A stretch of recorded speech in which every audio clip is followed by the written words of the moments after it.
பரிசுத்தப்படுத்துதல் என்றால் என்ன? பரிசுத்தப்படுத்தப்படுதல் என்றால் நீ இயேசுவின் இரத்தத்தில் மீட்கப்பட்ட பிறகு, இயேசுவின் இரத்தத்தால் உன் பாவங்கள் அனைத்தும் கழுவப்பட்ட பிறகு நீ பரிசுத்தப்படுத்தப்பட்டு தேவனுடைய குடும்பத்தில் பிறந்திருக்கிறாய்.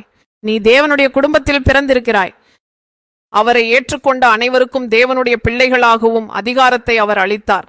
தேவனுக்கு ஸ்தோத்திரம். அவர் அதிகாரம் அளித்தார். தந்தை தன் மகனை தண்டிக்காமல் இருப்பாரா? ஏன் தண்டிக்கிறார்? அந்த மகன் கீழ்ப்படிதல் காட்டாத போது தந்தை என்ன செய்கிறார்? தண்டனை கிடைக்கும். தண்டனை. அடி வெறுமனே அடிக்கிறாங்களா?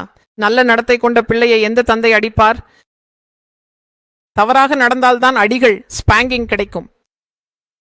அந்த மகன் பாவம் செய்கிறான் என்பதால் தந்தை அவனை என் மகன் இல்லை என்று கூறினார். அவன் அடிக்கிறான், தந்தை அடிக்கிறார், மீண்டும் அழுகிறான். இவன் ஏன் இப்படி தவறு செய்கிறான்?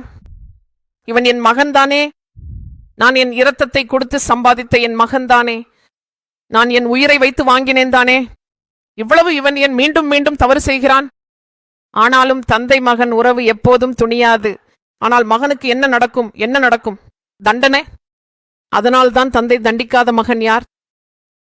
பயிற்சி இல்லை என்றால் அவன் தவறானவன் என்று சொல்கிறார்கள்.